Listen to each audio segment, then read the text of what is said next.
Welcome to your Monday afternoon. I'm meteorologist Andrew Humphrey. Coldest air of the season and the year still upon us. You can tell we've got ice on the Detroit River. How cold does it get later tonight? We'll talk more about that and the break in this cold blast in your 7-day forecast, first at 4. Sure is frigid out there. All right, thank you, Andrew. First at 4, new evidence today of how COVID-19 is spreading through Michigan. But is there a light at the end of the tunnel? We'll hear from Dr. Anthony Fauci. Plus, here's Paula. Hi, good afternoon, everyone. Oxford Schools prepares to bring its seniors back to the classroom, but in a very slow, deliberate, and methodical way. We have those details. These stories and more are happening right now on Local 4 First at 4. Live from downtown Detroit, home of WDIV and Click on Detroit, Local 4 News First at 4 starts now. Good afternoon, everybody. I'm Karen Drew. First at 4. We've been on an emotional roller coaster with the ups and the downs and the COVID pandemic. Now, we did just receive the newest numbers from the state. More than 44,000 new cases have been reported over the past 3 days. It's a daily average of 14,800. The latest 7-day positivity rate is approaching 33%. So that means at least 1 in 3 people tested are positive. We've also seen 56 additional deaths, and we did just talk to Dr. Frank McGeorge about the new numbers and what he's seen in the ER. It's good that today's numbers are lower than the last set of record-breaking new cases, but keep in mind, these were from over the weekend, which are always lower. It won't really be until Wednesday that we see the numbers to get an idea of the actual trend. And my guess is they're going to be higher since probably half of the patients that I treated in the ER this weekend were positive for coronavirus, and about a quarter of those people didn't even know they had it. The fact is, Omicron is spreading faster than anything we've seen before, and it's affecting everyone, even many vaccinated people. The biggest difference, though, is the unvaccinated are getting the sickest. All right. Thank you, doctor. Now, nationwide, the United States has reached another milestone in the pandemic. An NBC News tally shows there have been more than 60 million COVID-19 cases since the past 2 years. The data shows there have also been more than 840,000 deaths. White House medical advisor Dr. Anthony Fauci says he's hoping we could see the latest surge start to taper off before the end of the month. The South Africans peaked very sharply. They went up, and after a few weeks, they came right back down.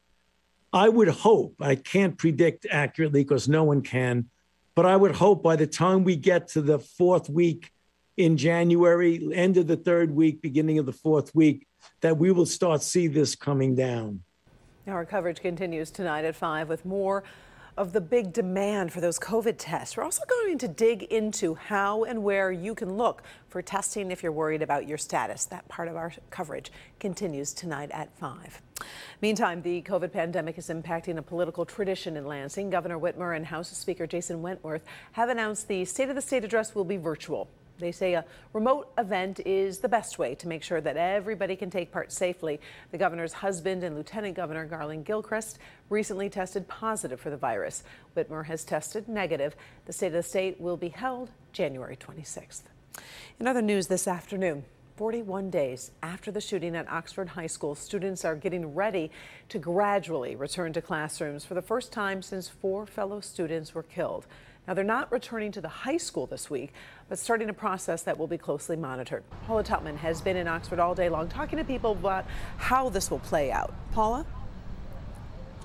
Yeah, hi. Good afternoon to you, Karen. Hi, everyone. So you can see these signs still all around Oxford, even well beyond Oxford. They say, proud to be Oxford, Oxford strong. They should also probably say Oxford tough.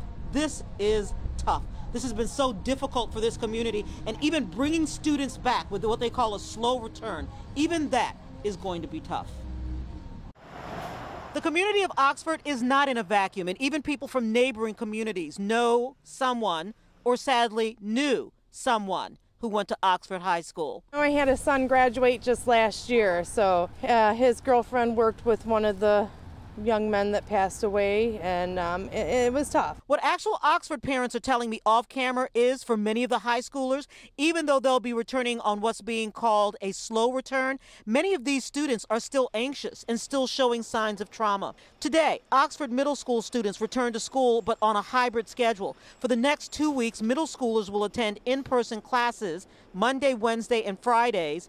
Tuesdays and Thursdays, middle school students will be doing remote learning. Starting tomorrow, however, high school students will attend classes at the middle school, but only for half days. So that's Tuesdays and Thursdays for the next 2 weeks.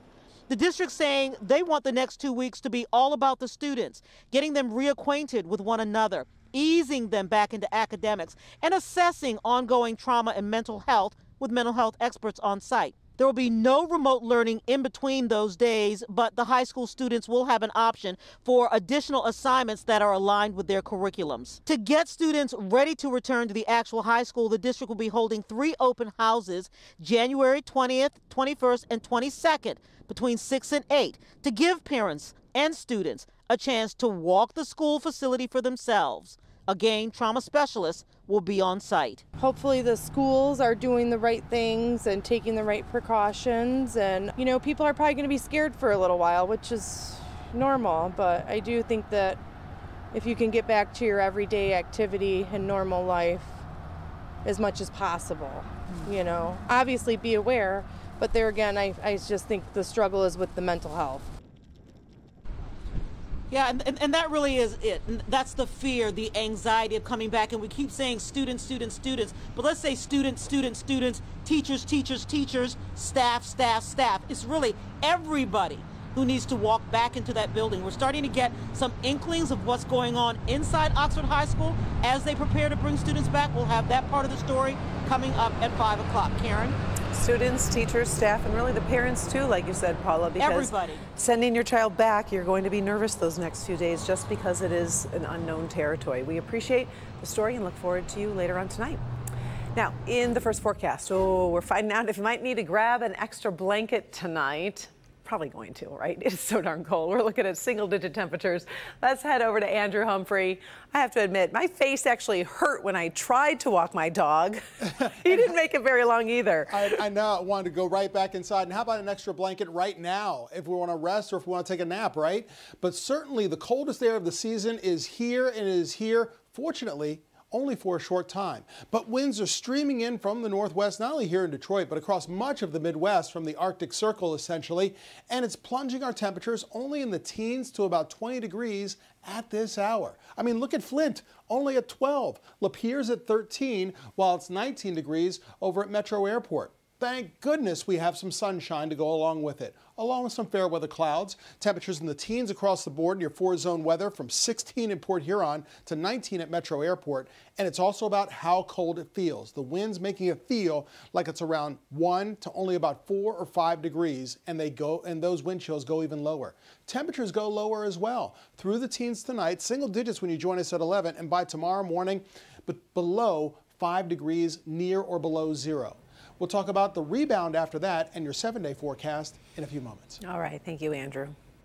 Well, the man who bought an AR-15 rifle for Kyle Rittenhouse will avoid prison thanks to a new plea deal that was accepted by a judge this afternoon. Dominic Black pleaded guilty to a reduced charge of contributing to the delinquency of a minor.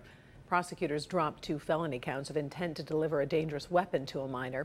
Now, under the plea deal, Black will pay a $2,000 fine. Each felony count could have led to 6 years in prison. Now, you'll remember Rittenhouse used the rifle to shoot 3 people, killing 2, and he was acquitted of homicide and other charges back in November.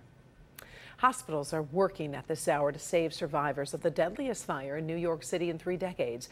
City officials have lowered the death toll 1 day after a fire ripped through a Bronx high-rise, trapping families inside the apartment building. Kimberly Gill joins us with the very latest information about the investigation. Kim?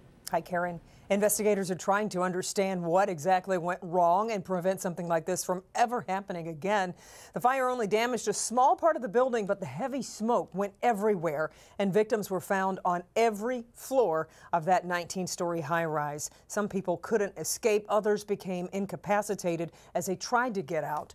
The medical examiner now says 17 people have died. That's actually 2 fewer than originally thought. 8 of the victims are children. Officials fear the death toll could rise, with dozens still in the hospital, many in critical condition.